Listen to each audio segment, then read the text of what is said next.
Twitter pictures show her climbing up the 30-foot flagpole just after dawn. She and another man were arrested moments later. Now, the two were released after posting bond raised by donors. The flag was raised ahead of a rally by flag supporters later that day. And after backlash, Apple is readmitting some Civil War games that feature the Confederate flag. Here in Houston, State Senator Rodney Ellis is calling for the renaming of 6 HISD campuses honoring Confederates who fought to preserve slavery. The Confederate flag fight, that is our topic this half hour, and we want to hear from you on Facebook and on Twitter. Now, joining us live in the newsroom is Fox 26 senior legal analyst Chris Tritico, Fox 26 news analyst Mustafa Tamiz, and public policy analyst Jackie Bally. Good morning, guys. Good morning. Good morning. You know, people on both sides of this have really strong opinions. There seems to be no middle of the road. Well, and we were just discussing that, and the simple fact of the matter is that today, that battle flag, and I think it's a good-looking flag, but that flag stands for racism. And I don't think anybody can say it any better than the president at the eulogy that he gave. He declared the Confederate flag a symbol of racial oppression and praised the renewed urgency of removing it from the state capitol. And he said, removing the flag from this state's capital would not be an act of political correctness. It would not be an insult to the valor of Confederate soldiers. It would simply be an acknowledgement that the cause for which they fought, the cause of slavery, was wrong. And that's a powerful statement, Mustafa Tamiz, and it really encapsulates what this argument has become about this flag, is that it stands for the wrong thing. Well, if you look back historically, and I know we have a tendency to changing our textbooks, so sometimes our kids don't learn, but this was not the Confederacy flag, it was the battle flag.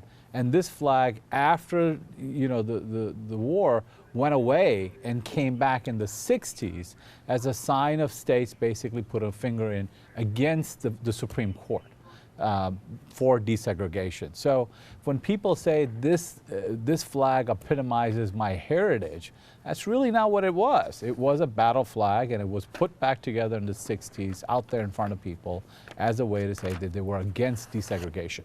You know, Jackie, if the movement now is successful to remove this flag, Sears, Wal-Mart, Target have all removed it from their store shelves and say they won't sell it any products with that on it anymore. Is that going to end racism? Is that the end of racism? No, I think, and that's a good question, because I think we're missing the point here. I think the end of racism will happen whenever parents teach their children to have compassion and to treat everyone the same regardless of how you look.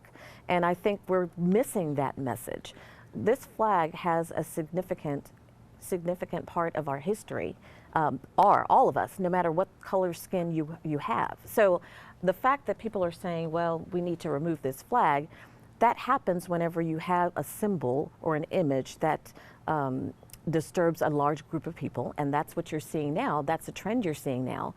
But will this remove racism? Of course not. You know, there's a move now in Houston to get the Houston Independent School District to change the name of 6 schools. One of them, Reagan High School, one of the most storied high schools in Houston, change the names of those schools. Is that going to help? I didn't even know Reagan High School was named after a Confederate war hero. Look, for decades now, we've had the other side, where people had to look at that flag, feel that it was a racially polarized flag, but still hold it up in their state, salute it in their state. Imagine how those people felt. And if our pendulum is swinging back the other way because some kid walked into an African-American church, sat down in a Bible study for over an hour, and then shot people, and somehow he was radicalized because of this flag, then I'm okay with going on the other side of the pendulum for a little while too. Let me go to Domily. She's monitoring our social media. Yeah, a lot of responses on this one. Maggie McKeithen says, wasn't slavery legal longer under the American flag than the Confederate flag? Eddie59 says, Confederate takedown is the answer to racism, ? Tony Muckleroy says, just because you don't like history is no excuse to try to remove symbols from it. And he goes on to say, I believe some people do display the Confederate flag to intimidate or upset people. That, of course, is wrong.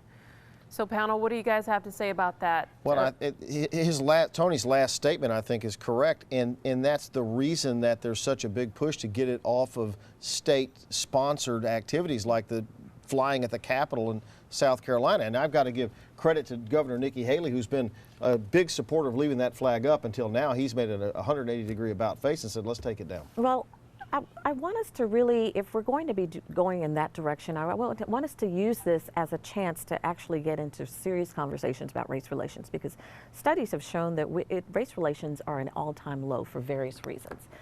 People feel that they don't trust other people who don't look like them. So if we're going to actually make that move, and I agree with both of Tony's statements because it is part of history. So if we're removing something that's part of our history, then let's go ahead and again talk to our children about racism. Let's teach our children to love one another regardless of the color of their skin, regardless of their religion. That's something that I've been very active with my sons in our house. And that's the only way that we're actually going to see a change in race relations.